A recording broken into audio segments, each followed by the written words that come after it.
예수님에 대한 찬양이 좀 나가지고요. 예수님이 우리를 향한 그 약속, 그 신실한 약속을 좀 우리가 기억하기 원한다는 의미로 한번 찬양을 골라봤습니다. 그래서 같이 함께 찬양함으로 우리 예배 나아가겠습니다.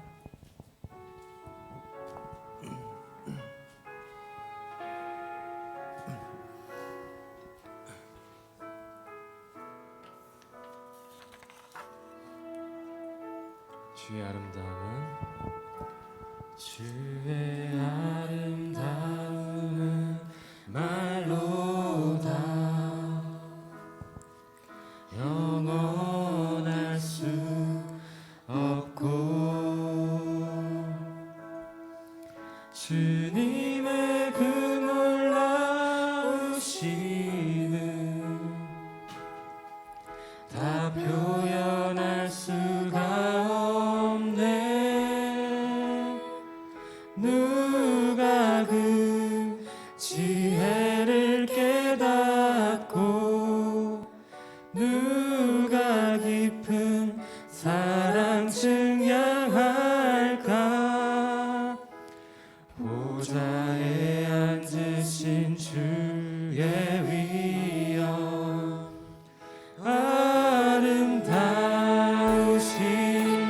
주님.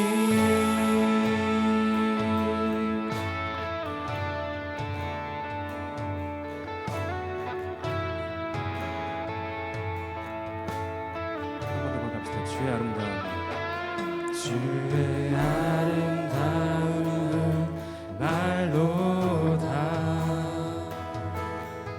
영원할 수 없고 주님의 그 놀라우심은 다 표현할 수가 없네. 누가 그 지혜를 깨닫고 누가 깊은 사랑 증량할까. 보좌에 앉으신 주의 위엄 아름다우신 주님. 내가 주를 경외함으로 주를 경외함으로 주님 앞에 홀로 섭니다. 찬양 받으시기 합당한 거룩하신 주님. 내가 주를 경외함으로 주를 경외함으로 주님 앞에 홀로 섭니다. 찬양 받으시기 합당한 거룩하신 주님. 내가 주를 경외함으로 내가 주를 경외함으로 주님 앞에 홀로 섭니다. 찬양 받으시기 합당한 거룩하신. 우리 목소리로만 마지막 찬양합시다. 내가 주를 경외함으로 내가 주를 경외함으로 주님 앞에 홀로 섭니다. 찬양 받으시기 합당한 거룩하신 주님.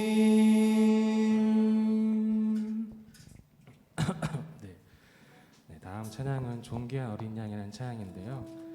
이 찬양이 조금 낯설 수 있을 것 같습니다. 생각해 보니까 이 찬양이 제가 대학생 때 유행했던 찬양이었거든요. 그래서 저보다 위에 세대신 분들을 모르시고 고등부 친구들도 다 모르시는 것 같더라고요. 딱 제 나이 또래 분들이만 아시는 것 같은데 특별히 이 찬양을 제가 좀 고른 이유가 여러분들이 참 우리 고등부 친구들이 얼마나 참 존귀하고 귀한 존재인지를 좀 다시 한번 기억하기 원하는 마음에서 좀 넣어봤습니다. 제가 원래 찬양할 때 이렇게 멘트가 많은 게 별로 좋지 않다고 하는데 제가 지난주에 이제 제 아기가 그쵸? 제 아들이 한 명 있는데 그 아이가 많이 아파가지고 응급실을 한 2번 갔다 왔거든요. 근데 그때 이제 아기가 너무 힘들어하고 정말 약간 표현이 좀 과하겠지만 약간 생명이 꺼지는 것 같은 느낌을 제가 딱 받으면서 너무 무섭고 두려운 마음에 참 슬프고 놀랐었는데 다행히 지금은 제가 아픕니다. 대신 옮았습니다. 제가 옮았어요. 제가 기도했거든요. 제가 대신 아프게 해달라고. 근데 이렇게 빠르게 응답하실지 몰랐지만 여러분 잘 기도하십시오. 어쨌든 간에 제가 이렇게 겪고 나서 참 내 아이가 이렇게 고열이 오르고 아픈 것만으로도 참 마음이 아픈데 하나님께서는 자기 아들을 내어주셨을 때 얼마나 아팠을까. 물론 알고 있다고 생각했지만 실제로 이렇게 제가 간접적으로 경험해 보니까 더 와닿더라고요. 그러면서 든 생각이 그만큼 여러분들을 그리고 저를 정말 소중하게 생각하시고 귀중하게 생각하시고 사랑하시는 거를 좀 많이 느꼈던 한 주였습니다. 그래서 여러분들도 이 찬양 부르실 때 좀 어렵고 낯설 수 있겠지만 그 하나님의 사랑하심을 기억함으로 우리 함께 찬양하기 원합니다. 우리 존귀한 어린 양 찬양합시다.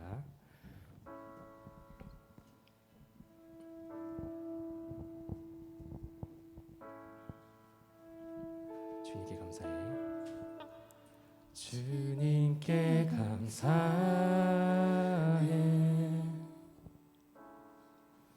생명 주신 그 사랑 내 부끄러운 죄를 사시고 놀라운 은혜 주네. 주님께 감사해.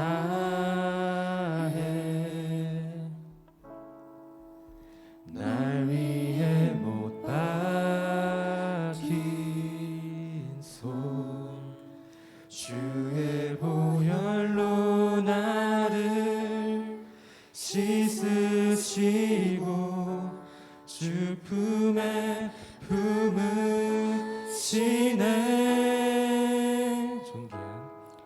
존귀한 어린 양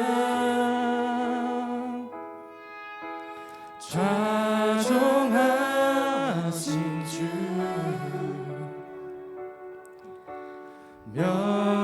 멸류관 쓰신 주님 날 다스리시네.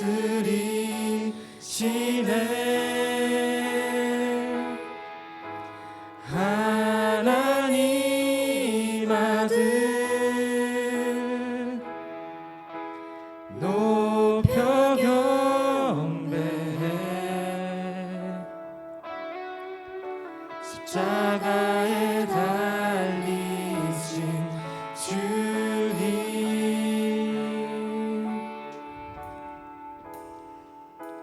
존귀하신 주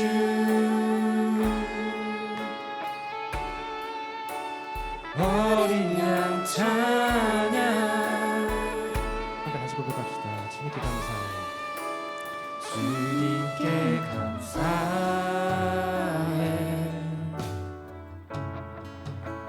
생명 주신 그 사랑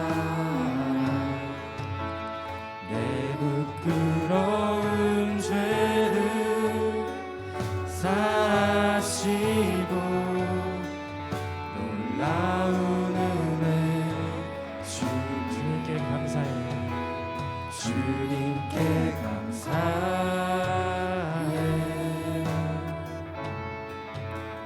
날 위해 못 박힌 손 주의 보혈로 나를 씻으시고 주 품에 품으시네.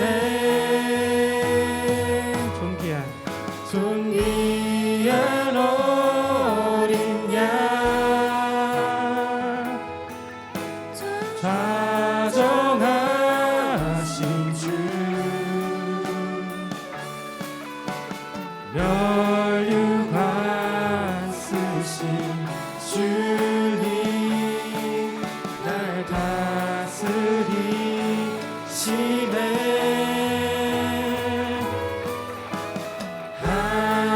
하나님 아들 높여 경배해.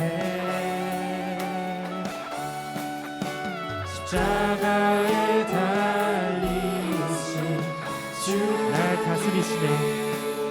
날 다스리시네. 존귀한 어린 양 존귀한 어린 양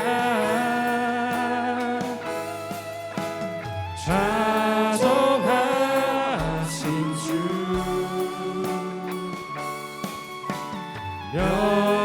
멸류관 쓰신 주님 날 다스리시네.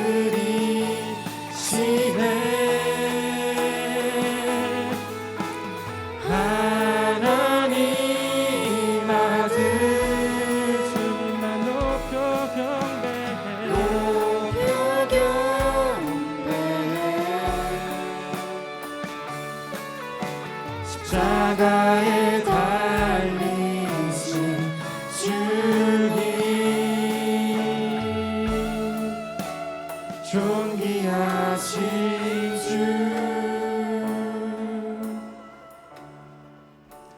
어린 양 찬양.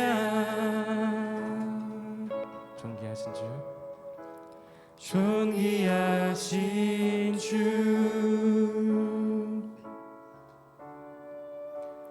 어린 양 찬양. 우리 마지막으로 고백합시다. 존귀하신 주 존귀하신 주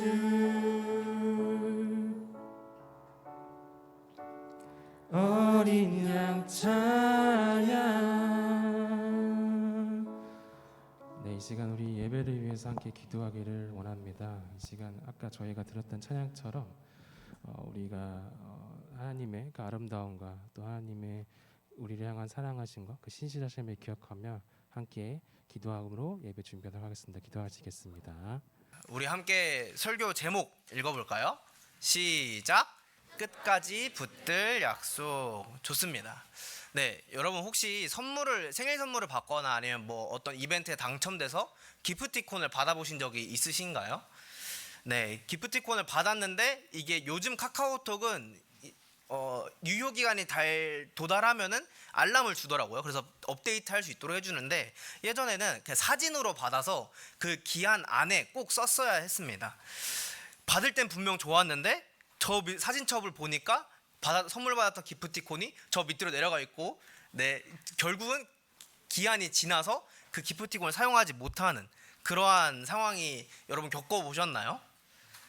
네, 전사님은 몇 번 겪어본 적이 있는 것 같아요. 다행히 뭐 큰 건 아니었지만 뭐 추파춥스 혹은 막 이런 것들 가끔 받아두고 사진첩에 넣어두고 다음에 먹어야지 하고 저장해뒀다가 까먹게 되는 그러한 일이 있었습니다.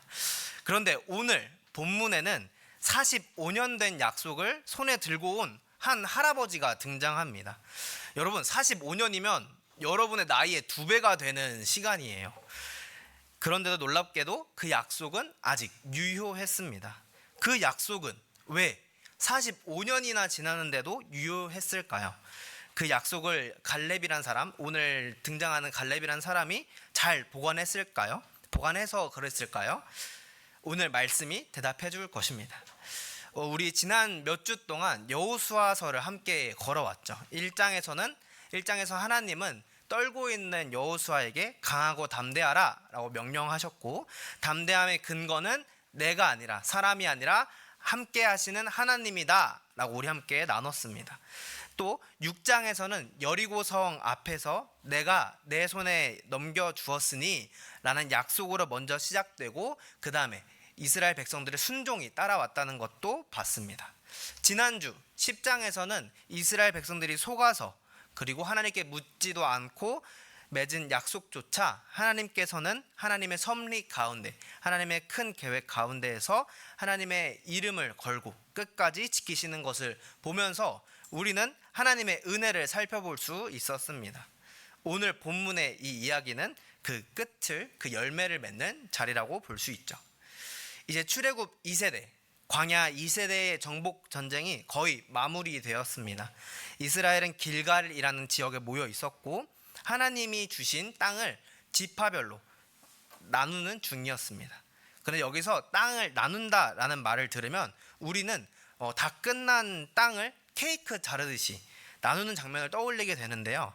성경이 말하는 분배, 그 땅의 분배는 사실 그렇지 않습니다. 이거는 완성된 케이크를 나눈다기보다는 숙제를 나누는 것과 비슷한 거예요.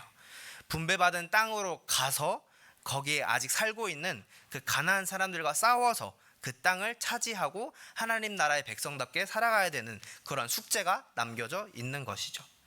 게다가 오늘 읽었던 본문 14장 앞에 있는 여호수아 13장에서는 여호수아라는 그 사람이 이제 나이가 많아서 은퇴하게 됩니다.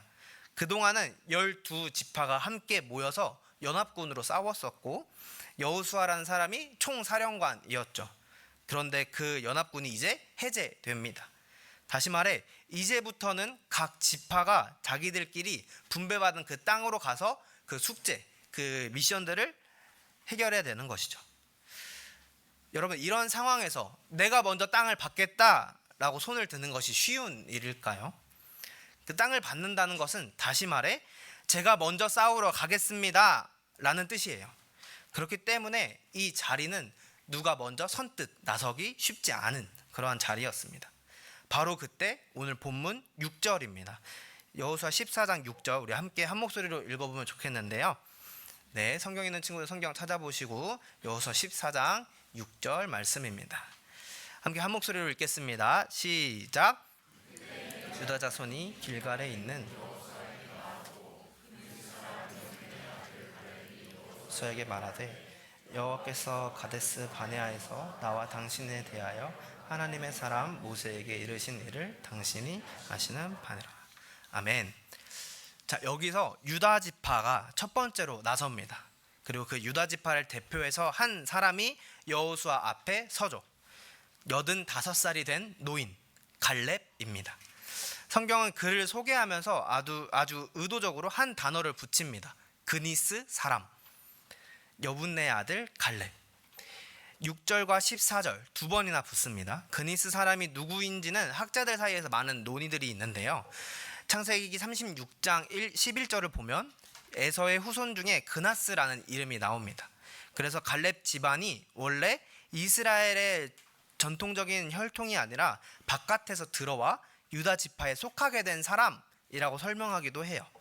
쉽게 말해 갈렙의 뿌리를 따져보면은 원래 이스라엘 편이 아니었을 수도 있다는 것입니다. 그런데 성경은 왜 굳이 이 호칭을 반복해서 붙였을까요? 14절이 대답해 줍니다.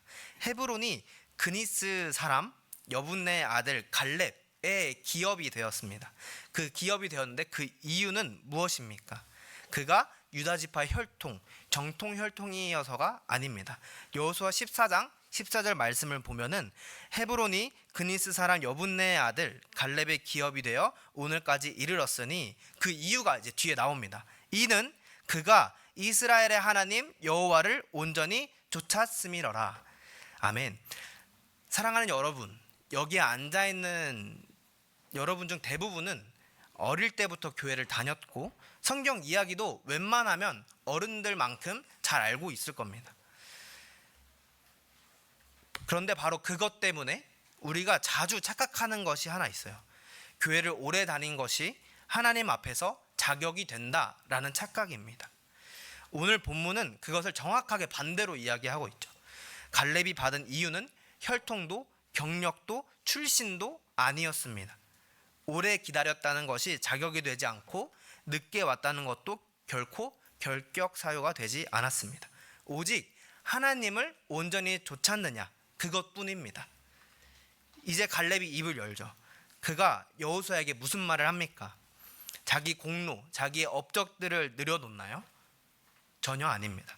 6절 함께 읽었던 6절 뒷부분입니다. 뒷부분에 이렇게 되어 있는데요.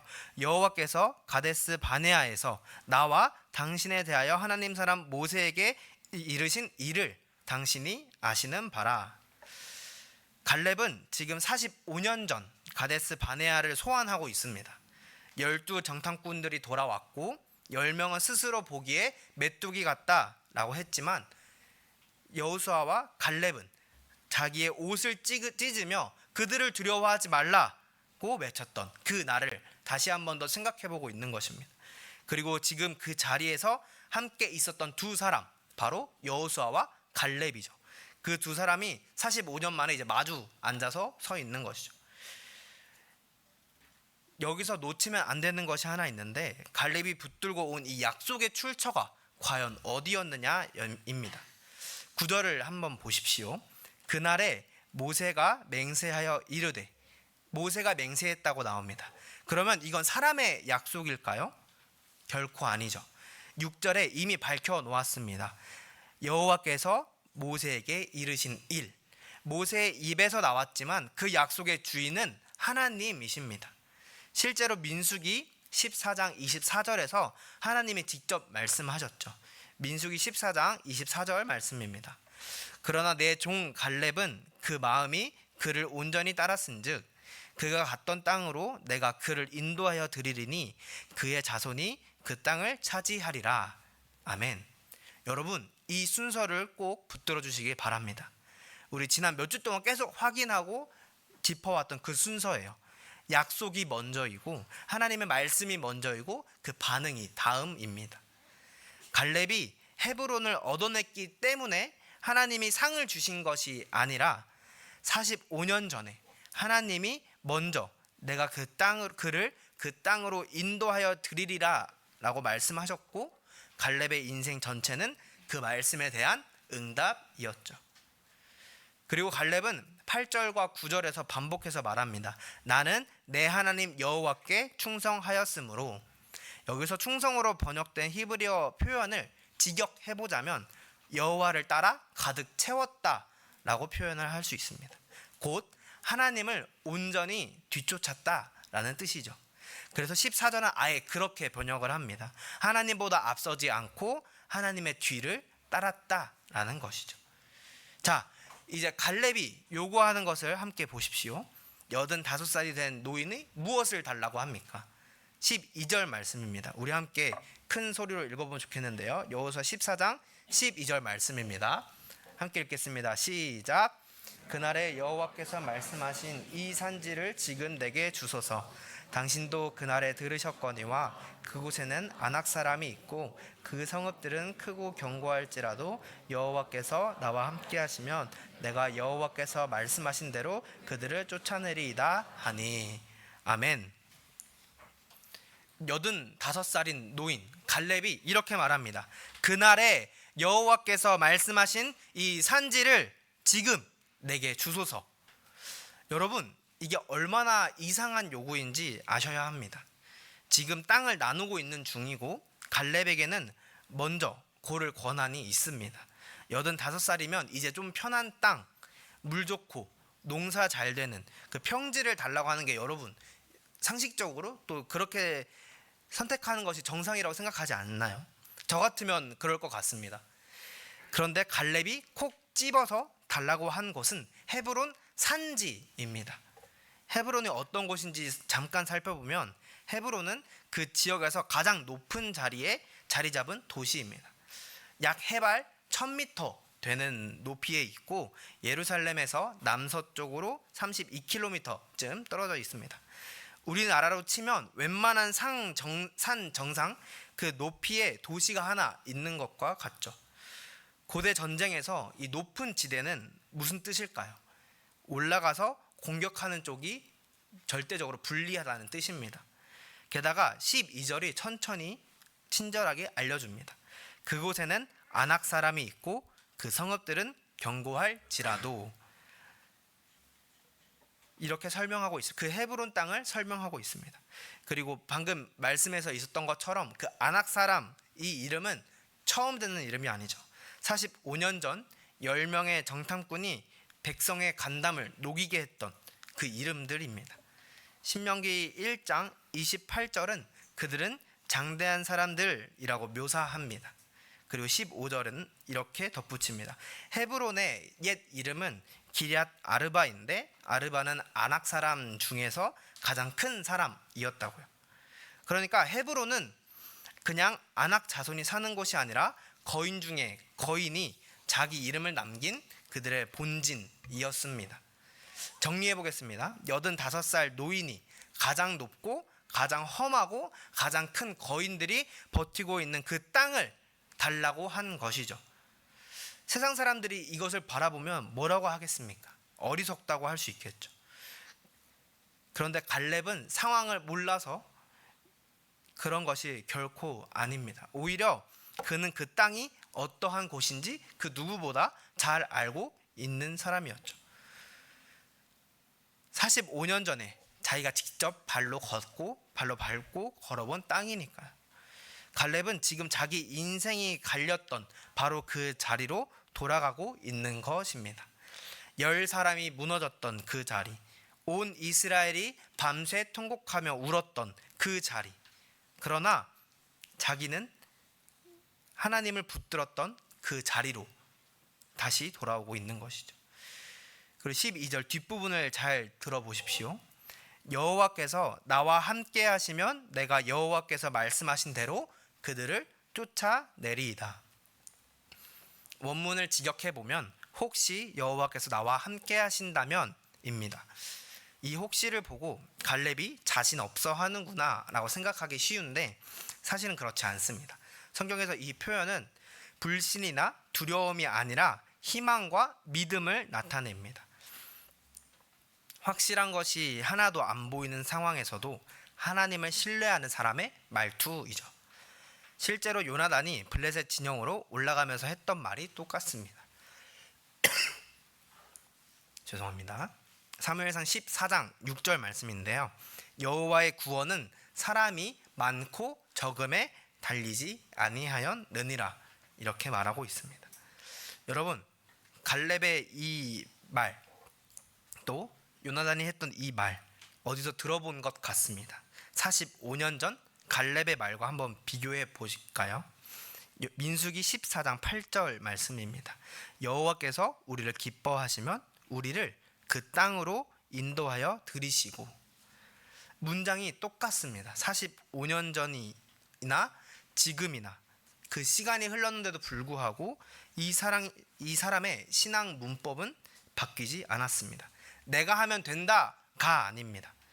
이 정도 신앙 경력이고 경험이 쌓이고 나이가 있으면 이제 좀 할만하다 라고 하는 것도 아닙니다.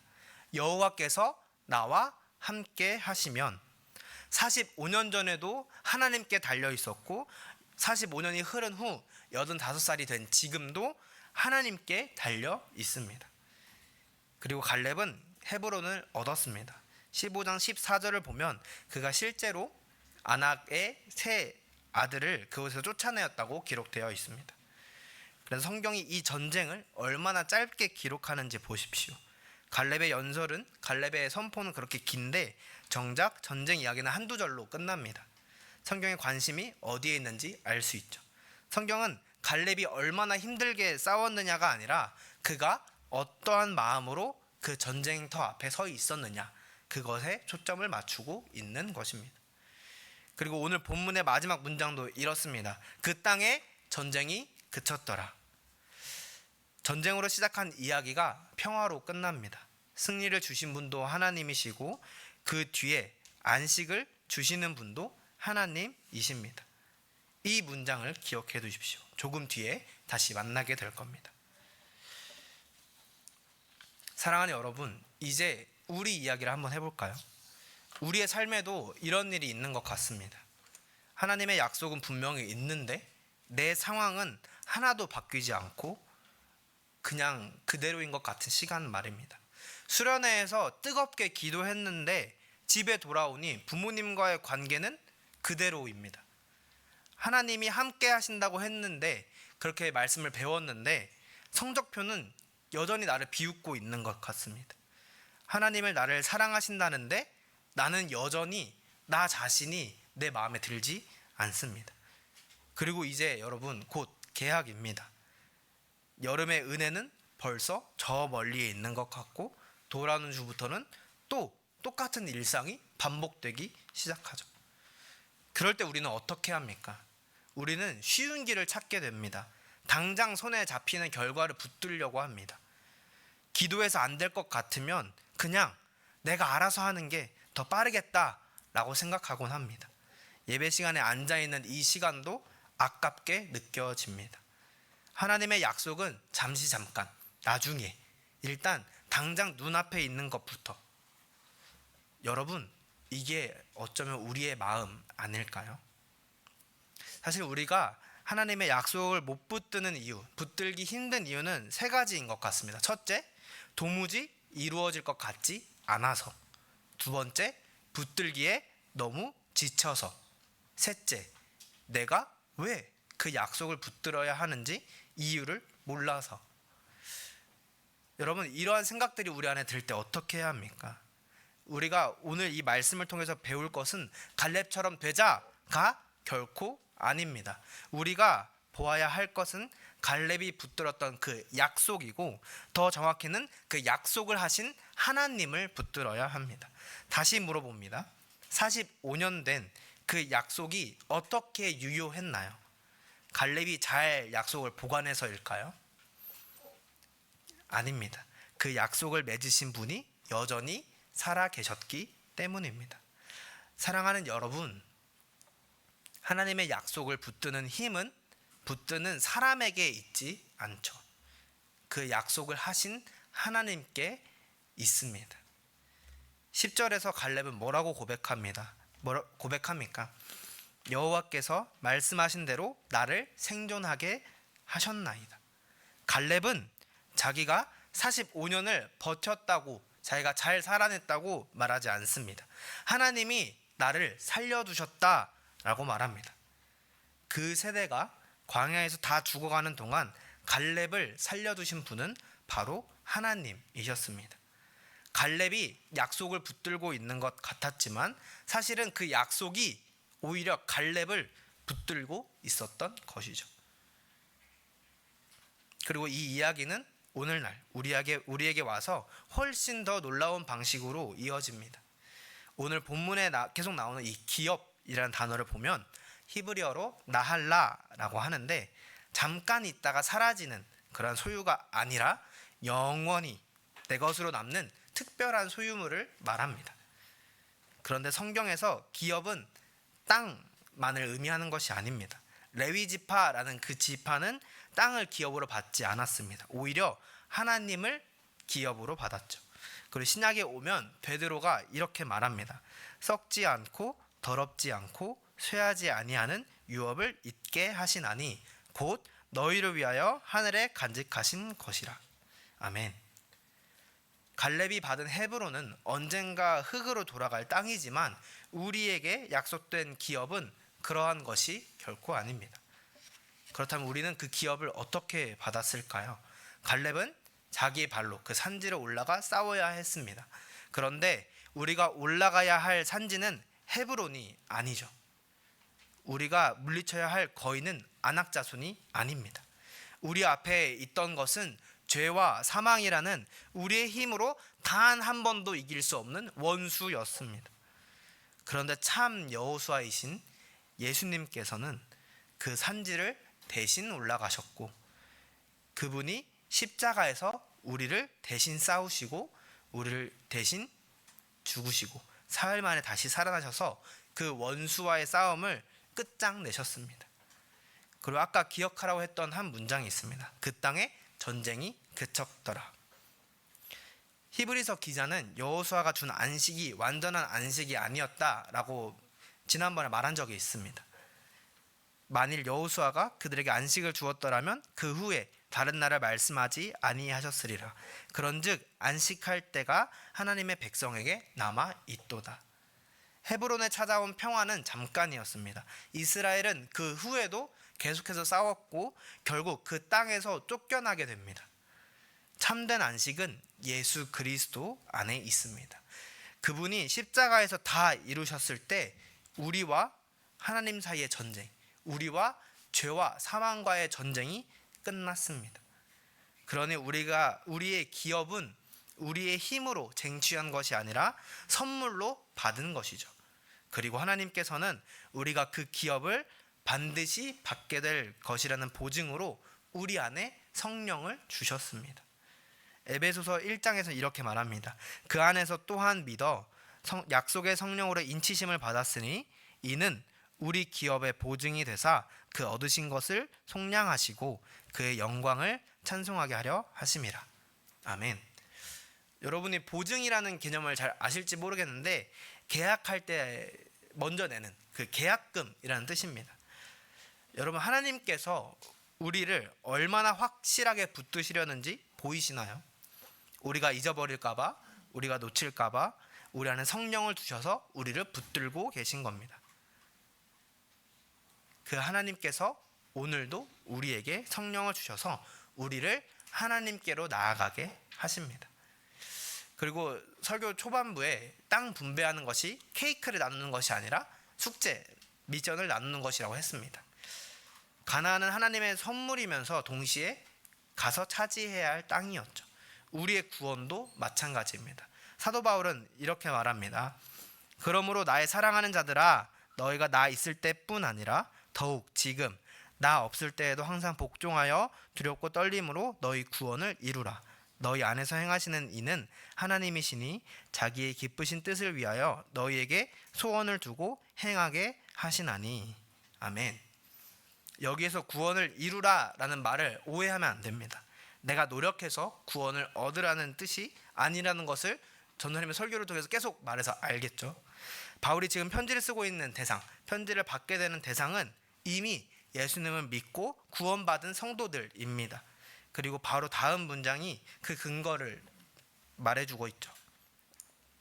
왜 구원을 이루어야 하냐면 너희 안에서 행하시는 이는 하나님이시니, 우리 안에서 이미 일하고 계신 분이 하나님이시기 때문에, 하나님이 우리 안에 계시기 때문에 이루라고 하는 것입니다.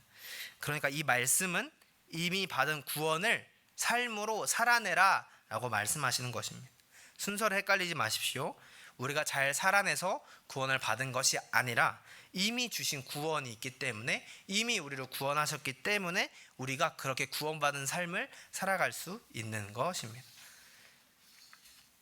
그러면 정말 실제적인 질문이 남습니다. 그 하나님을 향한 믿음을 우리는 어떻게 붙들 수 있을까요? 성경이 아주 분명하게 말해줍니다. 로마서 10장 17절 말씀인데요. 이 말씀을 우리 함께 한 목소리로 읽어보면 좋겠습니다. 앞에 있는 화면 보시고 함께 읽어보겠습니다. 시작. 그러므로 믿음은 들음에서 나며 들음은 그리스도의 말씀으로 말미암았느니라. 아멘. 믿음은 저와 여러분 안에서 힘줘서 짜내는 것이 아니라 밖에서 들려오는 말씀을 통해 생긴다는 것입니다. 여러분, 이 말이 얼마나 큰 위로인지 아십니까?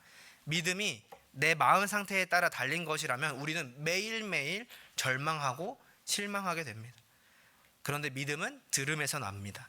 그러니 우리가 할 일은 마음을 억지로 뜨겁게 만드는 것이 아니라 말씀 앞에 계속 앉아 있는 것입니다. 그래서 여러분께 세 가지를 부탁드리고 싶습니다. 첫째, 계약하고 나서도 말씀 읽기를 놓지 마십시오. 여러분, 하루에 한 절이라도 좋습니다. 갈렙이 45년을 버틴 것이 아니라 하나님이 그를 살려두신 것처럼 여러분을 붙드는 것은 여러분의 의지, 우리의 의지와 다짐이 아니라 매일 들리는 하나님의 말씀입니다. 매일 성경 큐티를 하십시오. 본문을 읽기라도 하십시오. 한 구절 붙들고 그 하루하루를 살아가십시오. 두 번째, 결정하기 전에 기도하시길 바랍니다. 지난주에 나눴던 것을 기억하시죠? 여호수아의 실패는 속은 것이 아니라 하나님께 묻지 않은 것이었습니다. 새 학기에 여러분 앞에 수많은 결정들이 놓입니다. 결정한 다음에 통보하는 것이 아니라 결정하기 전에 하나님의 뜻을 먼저 구하는 그러한 기도를 하길 축복합니다. 마지막 세 번째, 여러분 오고 가는 길, 이동하는 길에 찬양을 듣고 부르십시오.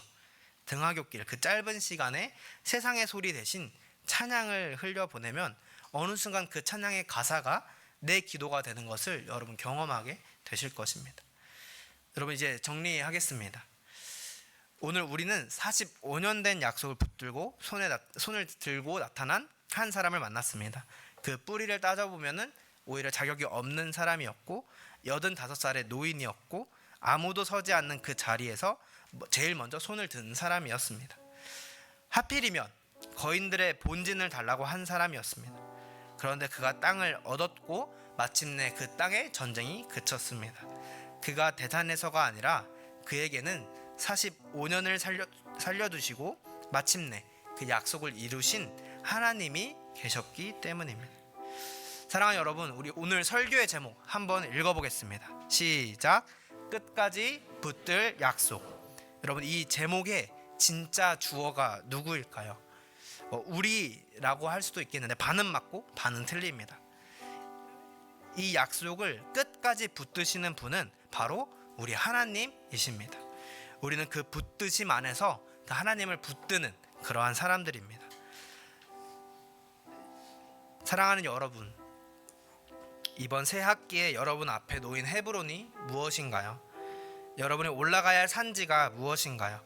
그 산지가 아무리 높고 그곳의 거인이 아무리 커도 45년 된 약속도 잊지 않으시는 하나님께서 저와 여러분과 함께 하십니다. 그 하나님을 붙들고 이번 학기를 살아가는 저와 여러분이 되기를 간절히 소망합니다. 우리 함께 그러한 하나님을 바라보며 믿음으로 서겠다고 다짐하는 그런 찬양과 함께 찬양을 하고 함께 기도하도록 하겠습니다.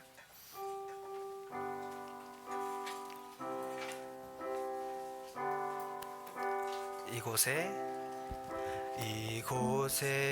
임하신 하나님 나라, 가난한 마음으로 바라보리라. 먼저 그 나라 그 뜻 구하며 나의 삶 드리리. 주님이 맡기신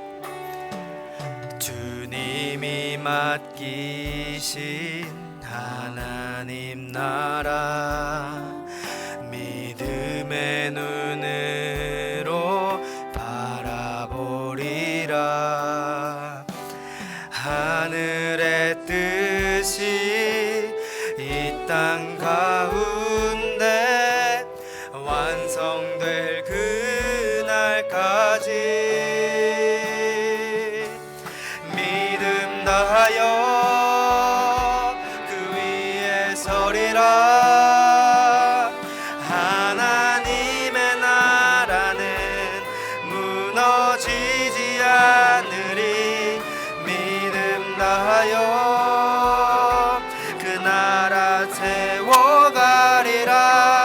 주님, 우리 처음부터 고백하겠습니다. 이곳에 임하신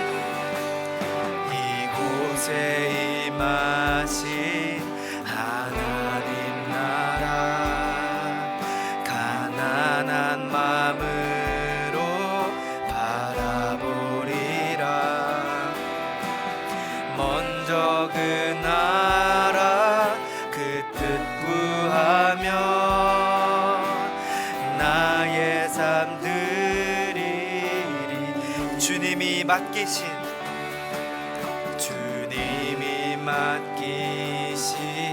하나님 나라, 믿음의 눈으로 바라보리라. 하늘의 뜻이 이 땅 가운데 완성될 그날까지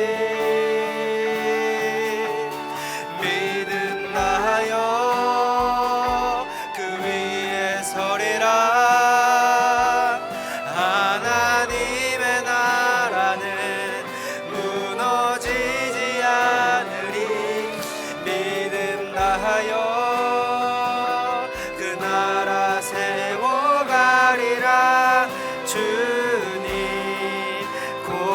오실 때까지. 우리 이 시간 들은 말씀 기억하며 또 찬양의 가사를 묵상하며 함께 기도했으면 좋겠습니다. 갈렙이 붙들고 왔던 그 약속을 이루신 것은 하나님이십니다. 그 약속이 유효했던 이유는 그 약속을 했던 하나님이 살아계시기 때문입니다. 사랑하는 하나님, 그 하나님께서 오늘도 나와 함께 하시며 주님께서 나와 동행하시길 원합니다.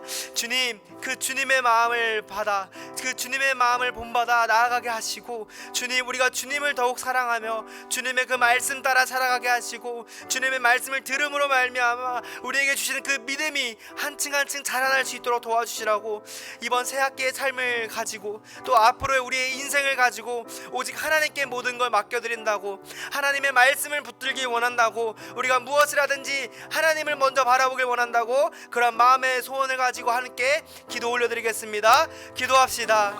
살아계신 하나님 아버지, 하나님의 크신 은혜와 사랑 감사합니다. 주님, 우리가 무엇이기에 우리를 붙드시며, 주님, 우리가 무엇이기에 우리에게 그 크신 사랑과 생명을 주십니까?